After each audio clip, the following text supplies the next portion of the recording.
agenda.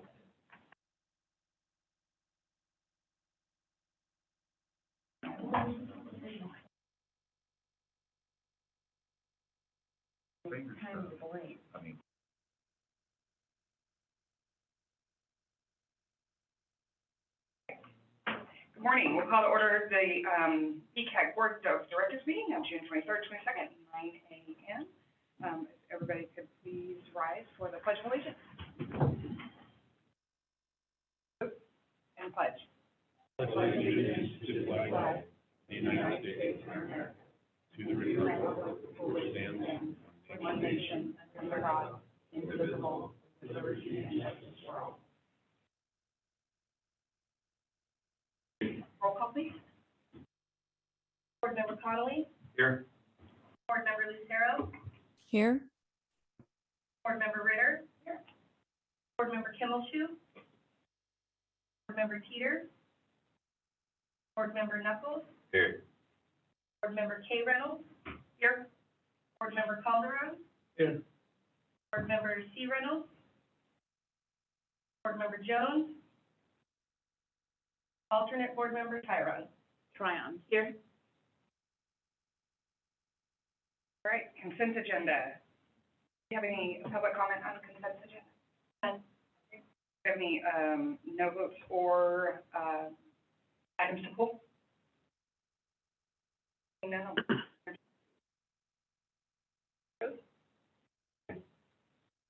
In a second.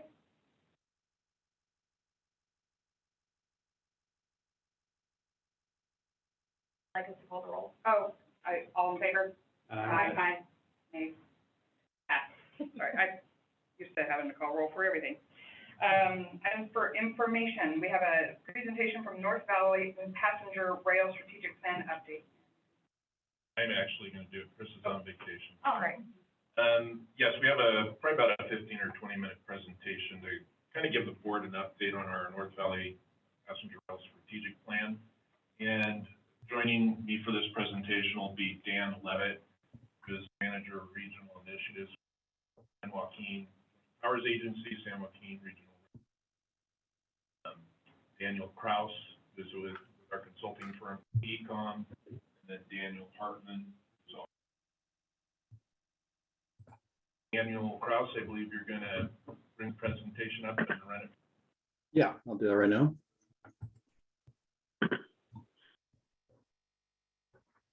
Can everyone see that okay?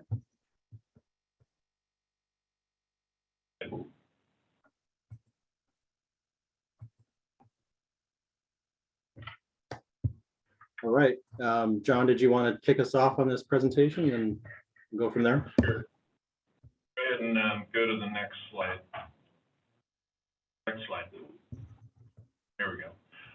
Just a quick overview. The North Valley Passenger Rail Strategic Plan is a plan intended to look at extending North Valley Rail, which includes the Ultimate Border Express, or the ACE, and the San Joaquins, which are operated between Bakersfield and Stockton. The ACE is operated between Stockton and the Bay Area. Our intent is to integrate our system with the North Valley Rail project, looking at two alignments, a proposed alignment that goes from Natomas to Chico, and then another alignment that goes from Natomas to Oroville. Daniel. The background on this is that I've been participating on the San Joaquin Valley Rail Advisory Committee for several years now. So I've been working with them and talking with Daniel and Dan and his staff about possibly looking at rail Chico. So in 2021, there was a grant opportunity through Caltrans that we applied for to do this study. We were awarded a grant of $500,000 to prepare the North Valley Strategic.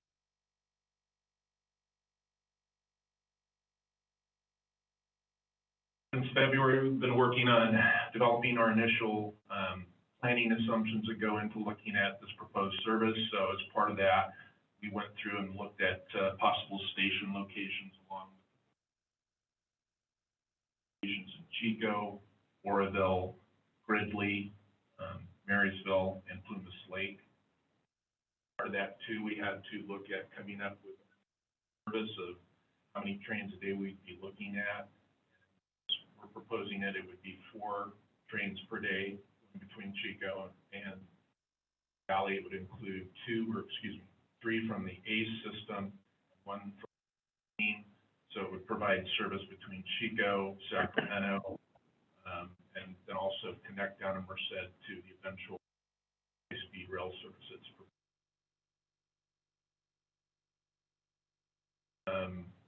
Right now, we're working with Caltrans to finalize our modeling work that they're doing as part of this study. Once they're completed and produce their modeling assumptions, we're then going to provide that information over to Union Pacific. Also be contracting with to do their analysis to look at that by. Also been working on just preparing other materials as part of the marketing, providing updates to various groups that are working in the region, and includes not only representatives from Butte County, City of Chico, Marysville, Oroville, the Sacramento Area Council of Governments, and then of course Caltrans. Go ahead, next slide, Daniel. So at this time, I'm going to turn it over to Dan Levitt, and he's going to give us an update on rail. Go ahead, Dan. Great. Thanks, John. Good morning. Appreciate this opportunity to speak to the board. And first, want to just thank BCAG for really taking a lead on this effort. You guys have been a great partner on this. We're very excited about this project and think it has tremendous potential for the future. So we look forward to continuing to work with you on these studies and on implementing this project. If you go to the next slide. So I do represent 2 agencies, the San Joaquin Joint Powers Authority and the San Joaquin Regional Rail Commission. The San Joaquin Joint Powers Authority is the managing agency for the San Joaquin service, which is funded by the state. The orange line here shows the rail line that goes from Sacramento down to Bakersfield and then also from Oakland to Bakersfield.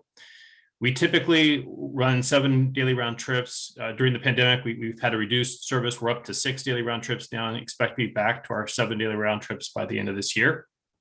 But pre-pandemic, we were serving about 1.1 million passengers.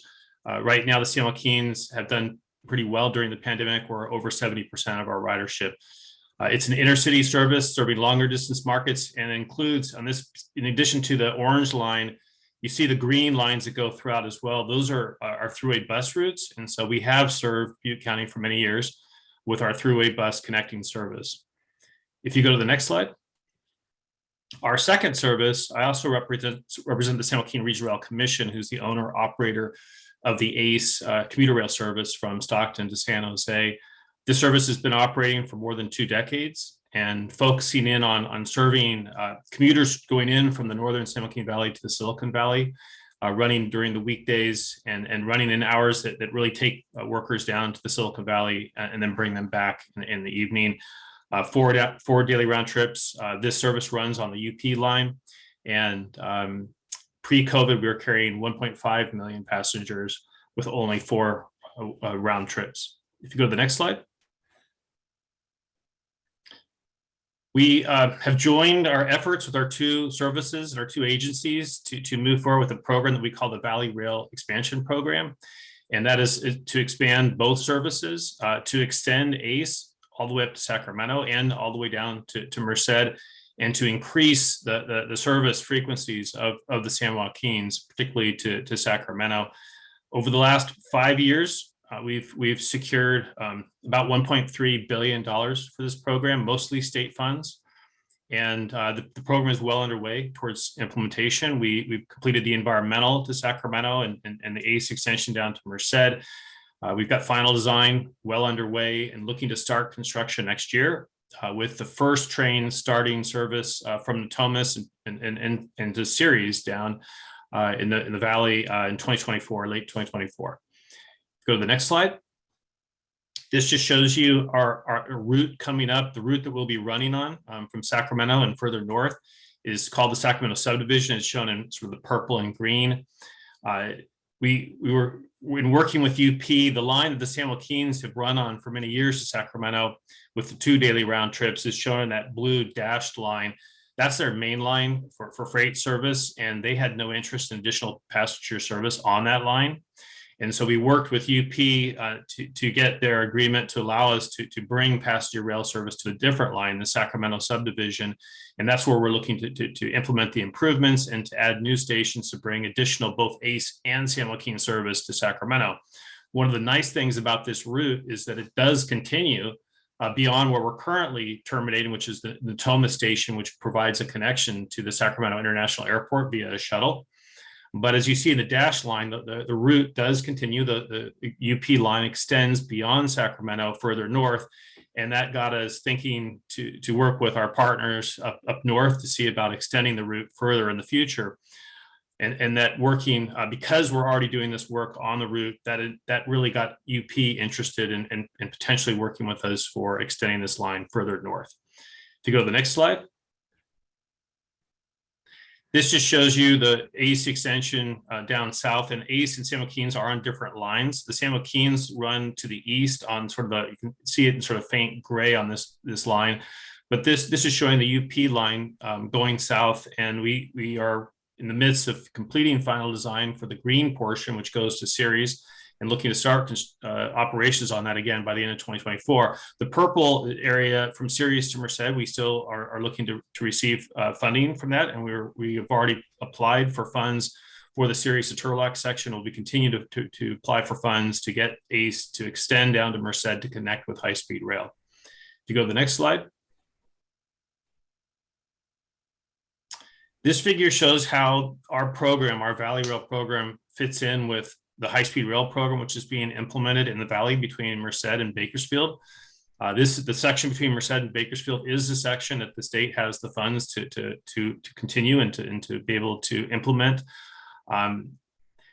We are looking to have both services, ACE and San Joaquin's, connect with high-speed rail at Merced. ACE will extend to Merced, whereas the San Joaquin's, which currently run all the way down to Bakersfield, will actually truncate at Merced and meet together at a single station. And then in addition, you see the dashed lines. Those are the throughway bus connections, which will continue. And so that our services will create a statewide network that all integrates into the high-speed rail that's being built between Merced and Bakersfield. The state's goal is to continue to extend high-speed rail to the Bay Area and Southern California in the future. I should note that my agency, the San Joaquin Joint Powers Authority, is expected to be the operating agency for the high-speed trains for interim service between Merced and Bakersfield. If you go to the next slide. Getting the connection in Merced is a little bit complicated because the San Joaquin's run on a different line. We run on the BNSF line. And so we are working on a project to be able to connect the San Joaquin's to high-speed rail at Merced. And we do have a contract that we're looking to bring on in the next month or two to do the final design and environmental clearance for this piece of the work, which we call the MITSI project, which would bring the line over to Merced. And we do still need to seek funding for this important connection. To go to the next slide. This is a visualization of a key part of our Valley Rail program, which is the Stockton Diamond grade separation project. This is a project that's part of Valley Rail that's just south of downtown Stockton. It's solving one of the big problems we have in terms of getting more passenger service up north to Sacramento and beyond, and also to the Bay Area. There's a point where the two main lines for UP and BNSF cross, and that is a major constraint for passenger service. We've got funds, and this project is underway and looking to start construction the next year or so. But this is showing the picture of elevating the UP line over the BNSF line. And by doing this project, it helps freight move better throughout the whole Northern California mega region, but it also enables us to run additional passenger service in the future, north and to the Bay Area. Next slide. And then this slide is my last slide, but it really shows the vision that we are working towards in what we call the midterm timeframe, which is by the time high-speed rail is expected to start, which is by 2030, we are looking to be able to provide major connectivity from Merced up north, and that both with the San Joaquin's and ACE services. And so this does include, we're now looking at the extension to Butte County. And while we're showing this getting 4 trains by 2029, we'd be hoping that would grow in the future. But in that additional time frame, in addition to these 4 round trips, we would have more additional bus connections as well to Butte County. And at this point, I turn it back over to Daniel Kraus, I believe. And that's my contact information. Great, thanks, Dan. Excuse me, I'm going to go through the scope and schedule. Also, thank you for this opportunity to speak to the board. I'm looking forward to working with you on this project. I'm leading up the consulting effort for ACOM and working closely with the BCAG staff as well as Dan's staff who will be operating the trains. I just want to quickly go over a summary and overview of this scope and the tasks that we're doing as part of this the strategic plan, as well as the schedule for that. So on the left, you can kind of see we have a structure of 5 tasks, with the first one being our project management task. And then, so that consists basically of overall management, plus we have 2 ongoing meetings. The first is with the project management team, which is between the consulting team as well as BCAG staff and the San Joaquin Regional Rail Commission and the San Joaquin Joint Powers Authority. And also we have a project development team meetings, which would approximately meet quarterly, and that's the greater stakeholder group that meets from all the key stakeholders and decision makers in the project corridor. So that's helping us with our stakeholder outreach. The next task is public outreach, which includes that stakeholder outreach. You'll see that we've done a very focused effort on stakeholder outreach early on in this project for the last few months, and that's really to get some input from these stakeholders on where we're putting, stations along the corridor, and also just getting their feedback in general as we're developing some of the assumptions for this project. As we get further into the project in terms of late summer and into early fall, we're looking to expand this outreach effort to include the general public, and I'll talk more about that later. So we will be having some public meetings and pop-up events and other online surveys and other activities related to public outreach, so we can educate the public and also make sure that we're getting their input as well. Now, the core scope of this project is the development of the strategic plan for the new North Valley passenger rail service. And we split that into initial planning and detailed planning. Right now we're in initial planning, and we're just at the tail end of what we're calling the service and operations planning. And that was the phase to develop the initial assumptions for station locations, layover facility locations, and also our service plan in terms of the number of trains, and that Dan and John talked about earlier. And so we wrap that up, and then with those assumptions in hand, we've turned it now over to the rail network operations modeling that Caltrans is running for us, and they're close to completing that. And then from there, we'll hand off that data, which helps us understand the constraints in the corridor for passenger rail, and then we'll hand it off to Union Pacific, and they'll give us further data on what they expect the number of freight trains to run. And they will run through provide a report for us, which will then understand better what we need to do to expand the corridor with infrastructures to accommodate this passenger service. From there, we'll move into developing conceptual plans for stations as well as the track improvements that may be necessary. And then from there, we'll select a final timetable and preferred station locations to kind of wrap up this initial planning. Once we have kind of the core project description for this effort, we'll then move into detailed planning and look at fare structure and a pricing plan, so we understand what kind of revenue can be generated, as well as looking at ridership and the revenue from ridership as well, and then also help determine and strategize about how we can fund the project moving forward for the future phases. Obviously, this will result in an overall strategic plan. We'll have a draft and a final. We'll make sure that all the stakeholders will be able to comment on this document, including this body here. And then our final task is what we're doing today. We're meeting with you, the BCAG Board of Directors. We look to meet with you about 4 times, and this is the first meeting, and then obviously we'll end up seeking your approval for this project. So I want to kind of get into some details about some of the initial planning assumptions we've developed as part of this initial work we've done. So the first thing, the basic parameters of what we wanted to determine in terms of inputs that we want to provide to Caltrans was the service levels, which we briefly discussed already, and I'll go into a little more detail. the number of stations and their locations, and then also developing a combined ACE and San Joaquin's schedule, so that can be put into the modeling as well. So I'll start with the service plan. To really determine how we want to develop a service plan, the first thing we wanted to look at were travel markets and what made sense, where should trains go, the timing of those trains and so forth. So obviously the geographic area we're looking at is the North Valley, and then having the North Valley be connected to these interregional areas, including the Sacramento region, the San Joaquin Valley, and on to Southern California with connections from Bakersfield and also the San Francisco Bay Area. Now, obviously, just want to stress that all the trains we're going to be running are going to be serving in an inner city capacity because they're all fairly lengthy train trips. So each of the 4 trains will be able to tie together the whole region. But in terms of sub-markets, we do have a key market in Sacramento that for a service to serve commuters. And so that's a primary goal, is we wanted to make sure some of our trains, and we have 2 of them, as you'll see later, serve that commute market from North Valley to Sacramento. That's a very important market to serve. Also for the Bay Area, in terms of commute, given our new reality we live in with hybrid work schedules, there may be occasional commute to the Bay Area, even with the long distances, but that'll probably still be limited.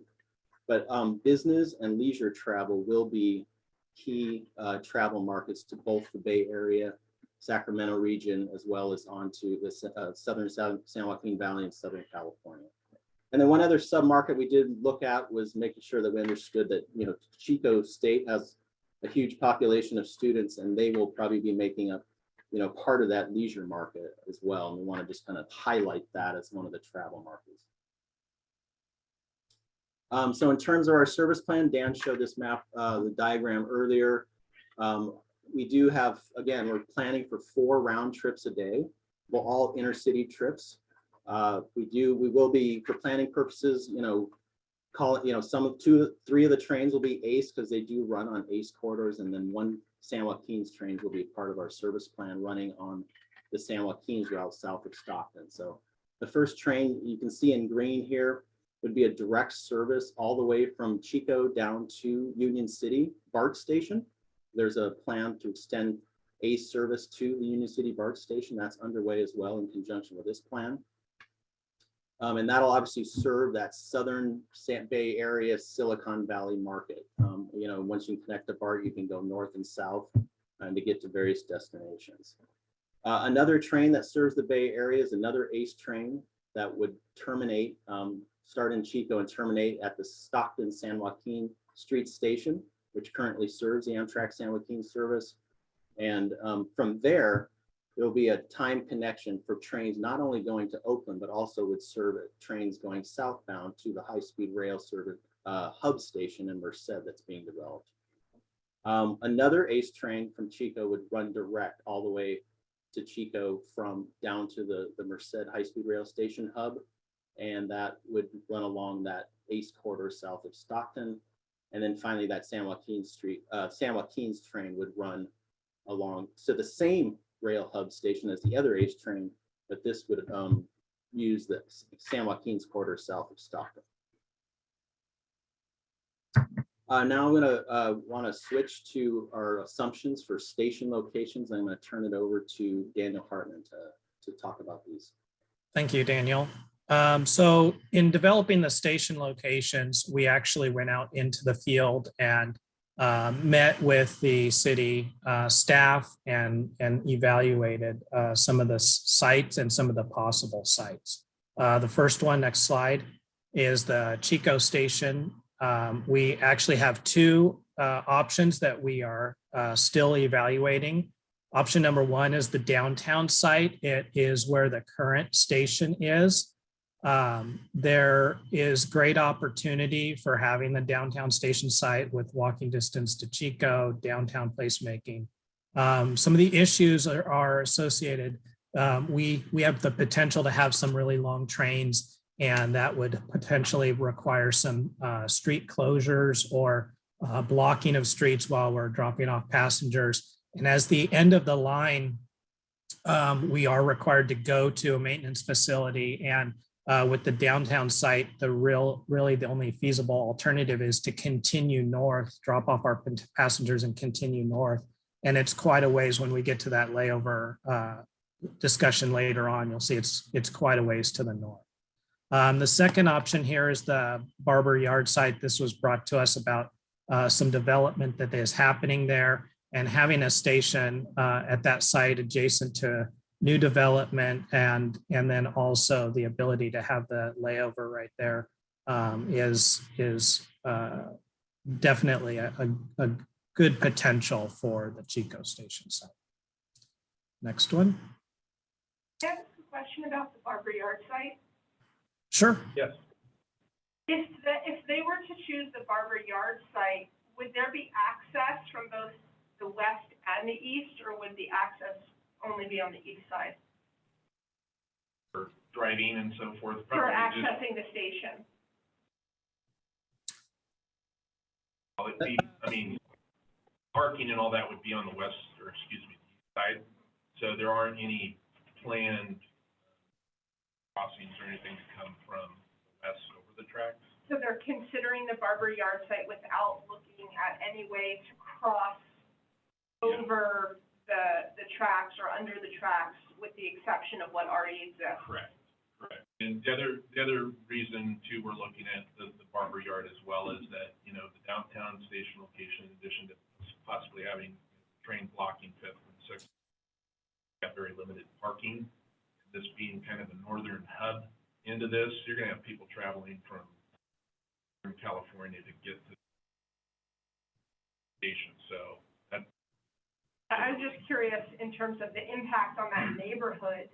If the only way to access that station is from the east, which is different than right now the downtown option, right? You can access from the east or the west. Right. The only way to access the Barber Yard station is from the east side. The impact on that neighborhood is going to be substantial. I agree. I think you should put it in Orville where you have plenty of room. Go around shuttles to Chico. As soon as the train gets there, they can use the old railroad property where the roundhouse was. Of course, we're working with the developer on this too, and so they're receptive. I support not putting it in Chico. No, I'm not saying that. It's inaccessible, it's dangerous. That's a good point though, and And I'm just curious, I mean, as we're having these conversations, we are also working with the railroad to consider, you know, what really works best. Are they Oh, open to absolutely. discussions? Because previously My Union understanding is- Pacific is very involved with this. I mean, we met with them while we were developing the scope to do the study. So we've met with them throughout, and then we will be contracting with them. We have an agreement we just got in place with them to actually do some of the analysis. They're really going to have a big say as to of this rail line, or if we're gonna need. Probably the It'd be terrible to block all that bicycle traffic when you got that train in town. Bring it to South Oroville, we don't have any of that. Not Put that on record. Good, Daniel. All right. So for the Oroville station site, we did actually look at two locations. The site up at the historic station, from a geometric standpoint, is hard to implement. It's on an S curve in the track, which means that the ability to put a platform to offload is constrained. You wouldn't be able to do it to the standards, and likely the railroad won't allow it. And also to get to a maintenance facility from there just isn't anything past that station site that would really be ideal for layover and light maintenance. So we did focus down on the southern site. It is just south of Oroville Dam Boulevard. And it's an area that has a good amount of land within the rail right of way to put a station and a layover facility adjacent to each other. And then getting to the site, being right off of a main thoroughfare like Oroville Dam Boulevard is a good option. Also, the old Go ahead. facility there, the switch yard, where you could actually turn trains around. Yeah. The next site, Go there. Orville's the right place.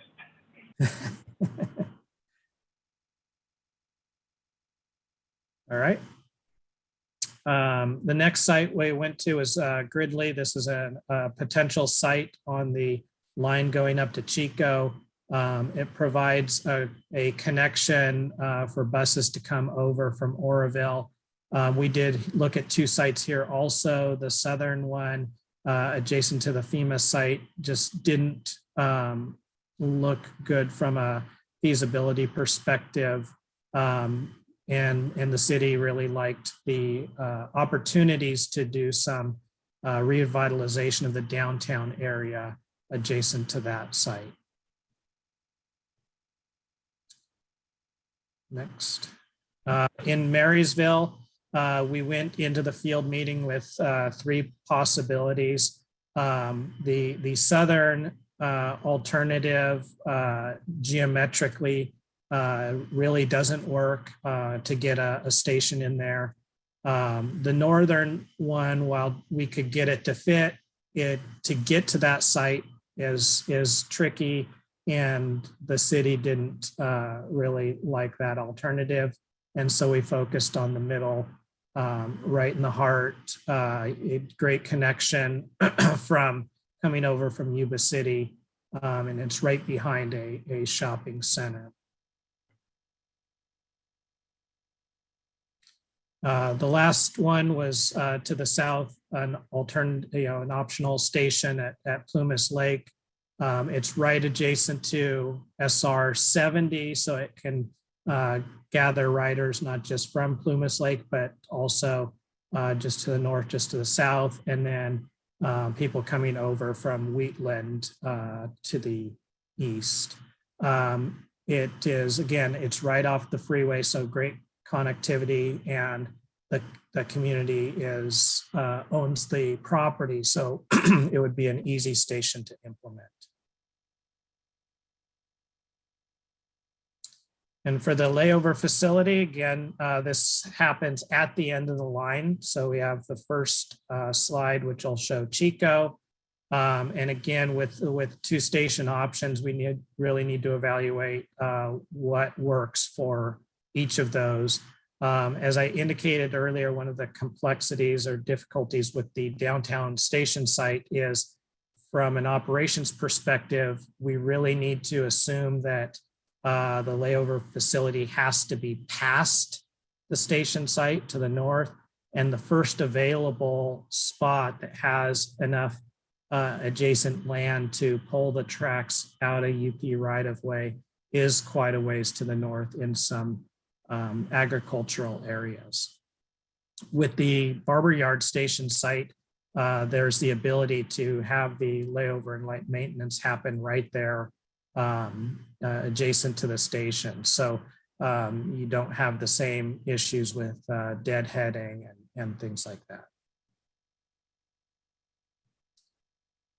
And then, like the Barber Yard site, the Oroville has the ability to have your layover right adjacent to the station.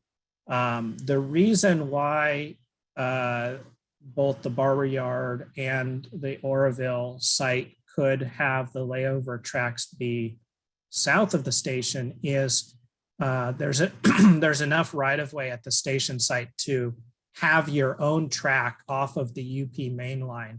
So your train can come into the station and offload passengers. And it usually takes about 15 minutes or so to get permission to change the direction of the train.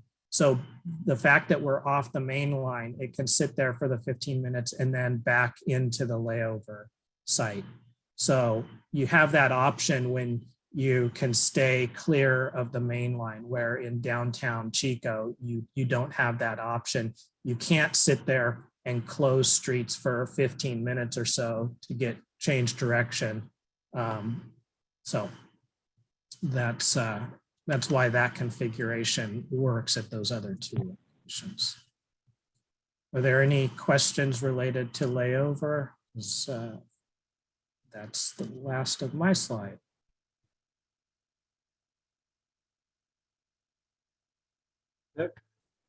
Thanks, Daniel. I'm just going to talk briefly about the conceptual schedule we've developed as part of our initial planning work.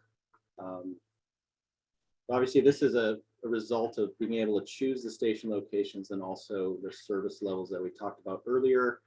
And so we have this initial timetable. As you can see, there's 3 trains leaving out of Chico in the morning. 2 of those are able to get to Midtown at commute hours, and then those trains, that same trains, continue on to serve those intercity markets. And ultimately, 3 of the trains are timed with high-speed rail trains, so you don't have to wait too long when you get to Merced to hop on a high-speed train and go from Merced to Bakersfield and potentially onto the Bay, Southern California region via bus. And the same pattern is also, and then you have your Union City train as well. As you can see, it's here. And then the reverse pattern in the afternoon and evening as well. So this timetable has been submitted to Caltrans, and they're looking at right now analyzing, what kind of infrastructure may be needed to accommodate this passenger rail service pattern. And then UP, as I mentioned earlier, will come later and say, you need additional infrastructure to accommodate our freight traffic. Just the key features again, you have 2 round trips serving Sacramento. You have commute market, you have 2 round trips a day serving the Bay Area, both in the northern part of the Bay Area and also the Silicon Valley and the southern part of the Bay Area. And you have 3 trips serving the high-speed rail connection. So we think, given the limited number of trains, this service plan does do a good job of balancing connectivity to the entire Northern California region, as well as getting to that high-speed rail connection for San Joaquin Valley and Southern California Valley connections. Also, just wanted to mention briefly, there was some interest from some of the stakeholders in serving Sacramento Valley Station directly. That's not on our line. That's the existing downtown Sacramento station that's off of our line. And due to the complexity of making that happen, we don't view that as a midterm project, which this strategic plan is designed to be a midterm vision. However, we will do some study in terms of a longer term possibility of serving that station. So that'll be included in part of our work, just to address some of the interest in that connection. In addition to all the work we've done on the rail planning, we are looking also at bus connections in the North Valley region to make sure that people can get to the train stations in an efficient way, sometimes without a car. Key markets obviously is Yuba City, which is just across the river from Marysville. If Oroville, connecting it into Gridley for the route that serves Chico, the train serving Chico. And then obviously for the alternative route, if we do have a station in Oroville, we do need to connect the Chico community to Oroville via bus. And I think there's some good bus service there already. We would want to just optimize that. Finally, also the Reading connection. There is a current throughway bus now, but this with a train coming up to Chico, we want to make sure that that connection to Reading and points north of Chico are served as well. We might want to coordinate that with the Shasta transit folks who are developing a proposal called the Salmon Runner, which is a service they want to run from Reading down to Sacramento. This is something we can consider in terms of how we would connect with Reading and work with them potentially.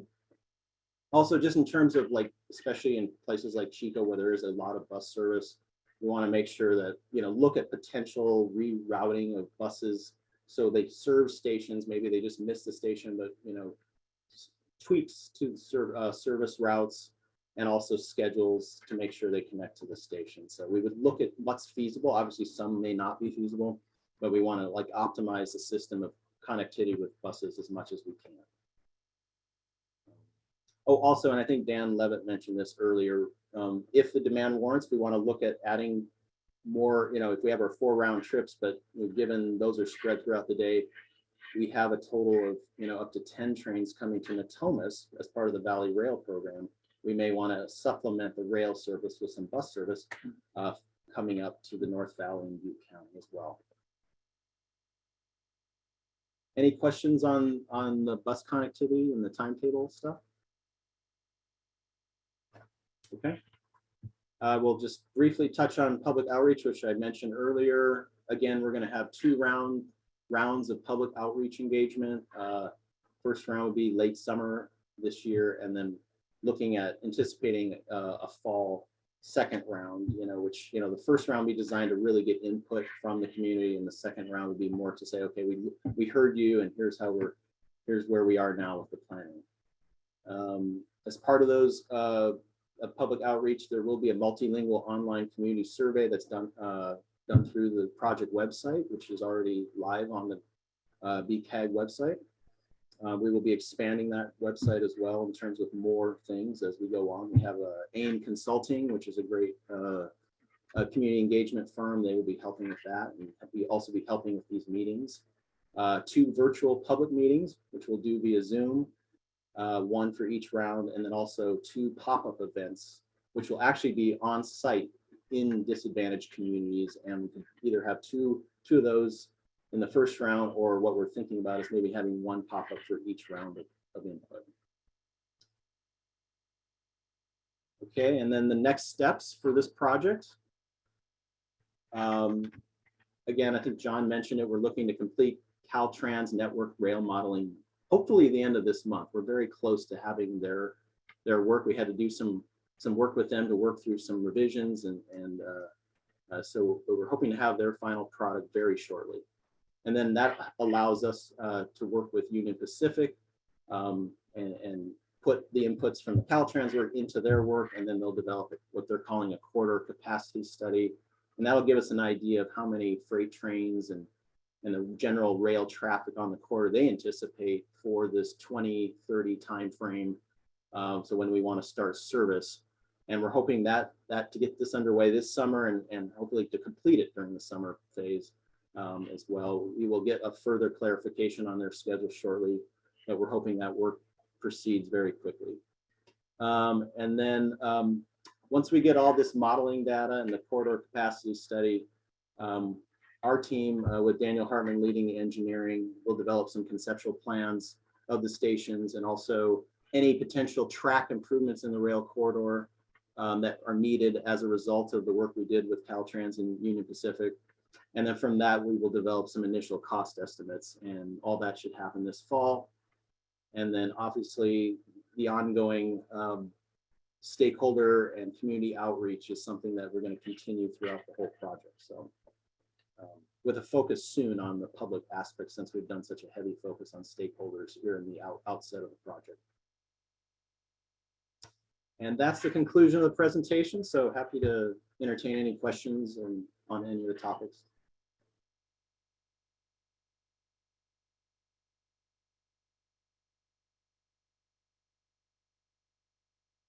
Our end.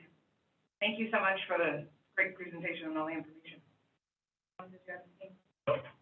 If anybody would like a copy of the presentation, I can certainly.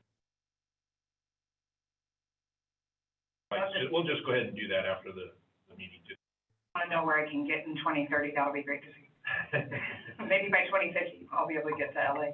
Thanks, Dan and Dan. I just have one question, John. This is Deborah. Will this presentation be up on the website? On our web.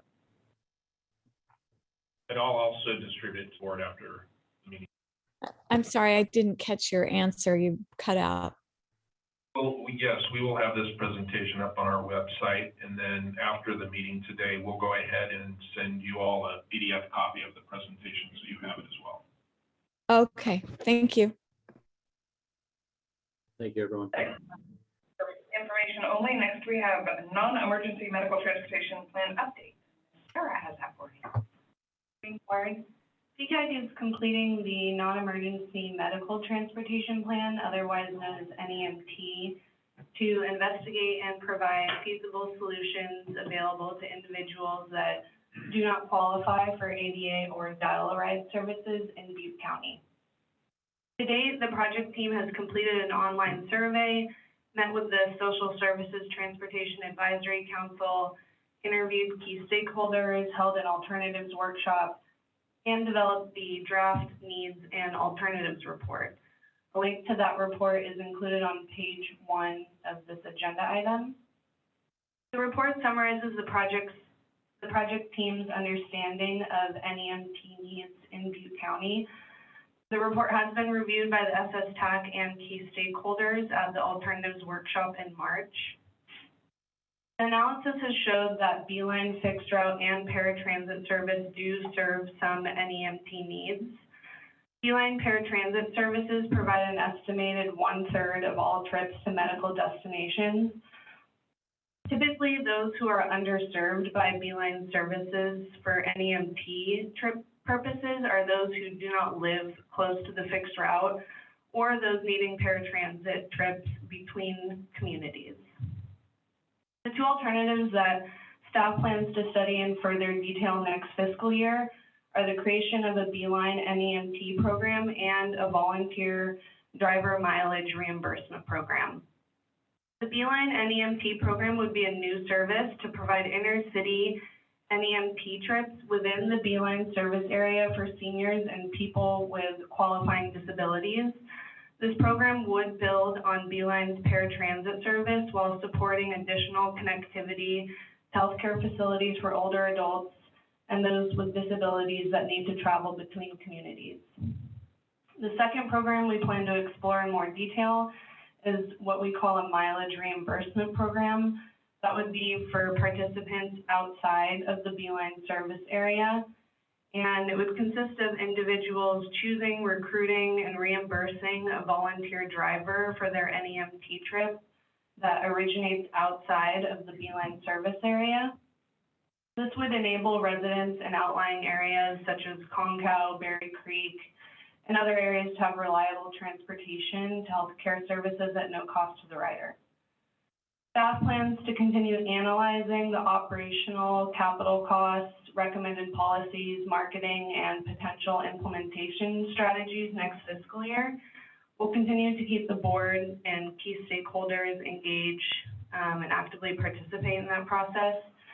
And the solutions for implementation would not likely be implemented until fiscal year 23-24, depending on when we have funding secured. And we'll take any questions on that. I have a question. I remember hearing this information in the past. Was any needs assessment survey done in this underserved communities?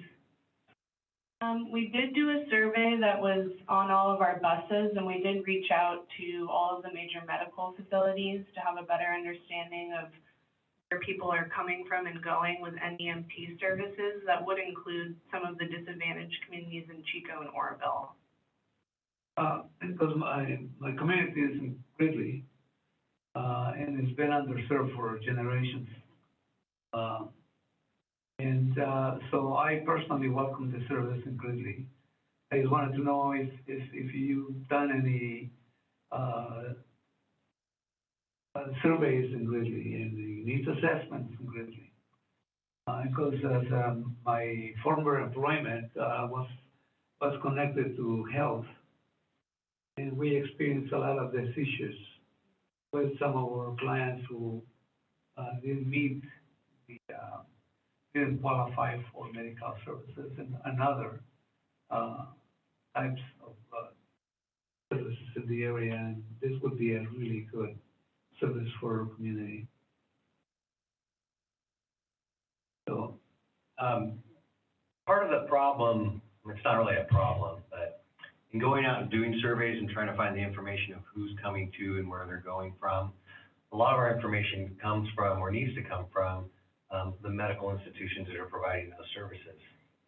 So we were not able to get some information from some of the facilities. So the hospitals do not, many of them do not like giving out information regarding any of their patients or anybody they serve due to HIPAA. So we made an effort to try to ask for information that was very non-person specific, and did get some good information out of Paradise some from Chico, but we're unable to get a lot of information from several other organizations, one of them being in your area, just because they're very concerned about giving out personal information.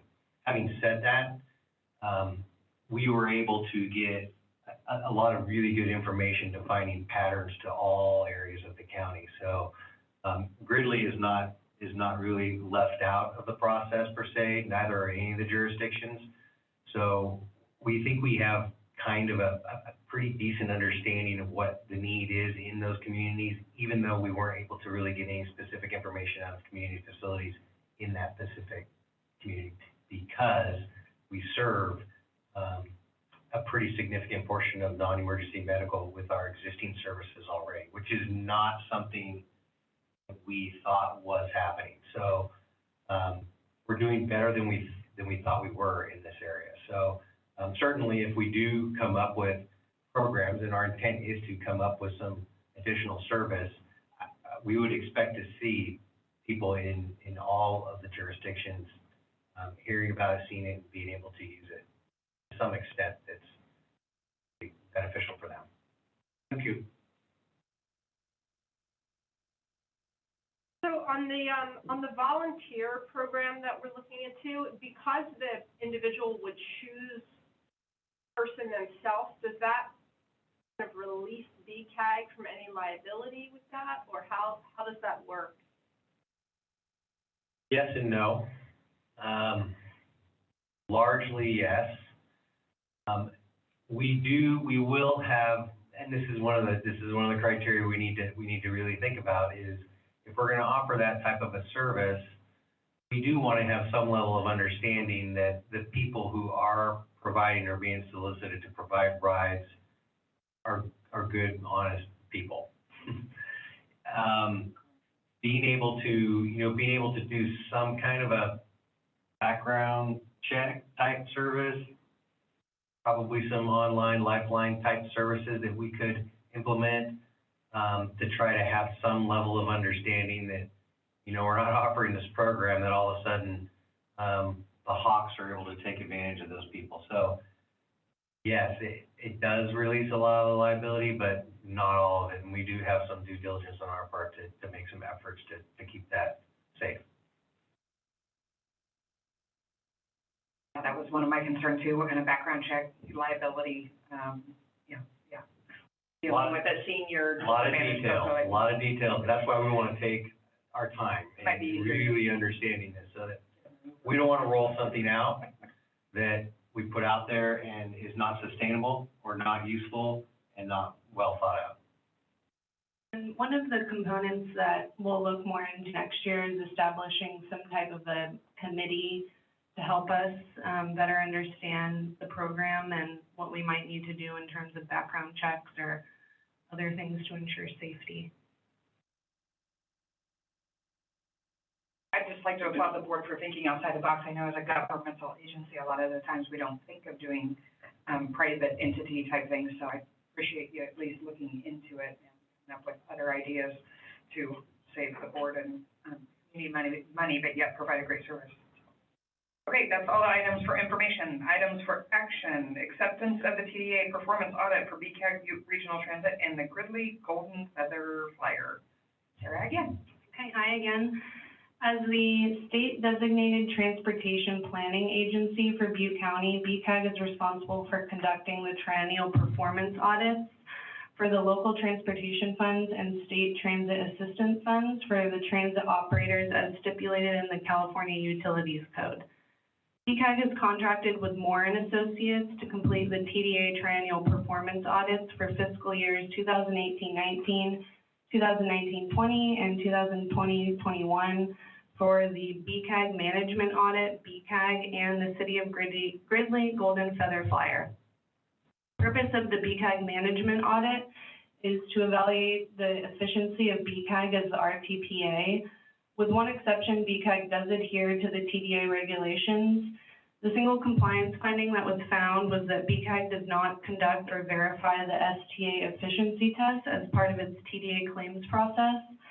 And BCAG will ensure moving forward that the STA efficiency calculations are included in the TDA workbook update as part of the claims process. There were no compliance findings for Beeline. Auditor did have one functional finding that BRT has not been using the TDA definition when reporting the full-time equivalent employees to the state controller. BCAG will work with its contractor to ensure that hours are calculated correctly moving forward. The City of Gridley operates the Golden Feather Flyer Transit Service, which is a curb-to-curb on-demand response service available to the residents of Gridley. Based on discussions with city staff and analysis of the program performance and an audit of program compliance and function, the audit team did present 2 compliance findings for Gridley. The first finding was the state controller reports were submitted after the established deadline. And the second finding is that vehicle service hours are not excluding breaks from the calculation. After today's board's acceptance of this item, BCAG will submit the audit findings to Caltrans VRMT. I'll take any questions. Question? They're not excluding breaks from the calculation. Breaks, BREAKS and BRAKES. Breaks, like time that they take for lunch. Okay. And then my second question was, is the first finding that, with the, efficiency? Yeah, is that BCAG's responsibility or is that the agency? Yeah, it's BCAG's responsibility as the RTPA. Is there a reason we weren't including it, or?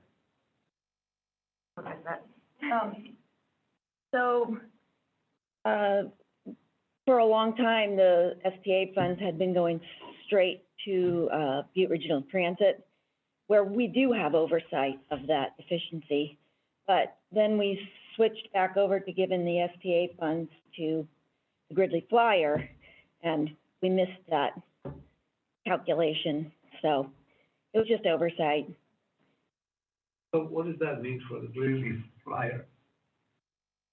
Well, the efficiency ratio just says that you are using the funds efficiency. It's a calculation where you can analyze your expenditures either over a 1-year period, and if you don't meet it over a 1-year period, you would you run the calculation over a 3-year period to see how it compares to the CPI. And I can't see that it, generally we meet it. It's not generally a problem. They offer several exclusions, like if fuel goes up significantly, they allow you an adjustment for that. So it's a calculation that we are supposed to do. Generally, we pass it. If we don't pass it, there's usually some reason that gets excluded, and then we pass it. I mean, that's been my experience over a decade of looking at these things. So I don't expect it to be a problem for Gridley at all. But it is one of those things that we are planning to formalize as we work on our, we're doing a TDA workbook update. So we expect to have a process formalized for the transit systems in place by next year. And right now, during the pandemic, they are, those are, they've been relieved.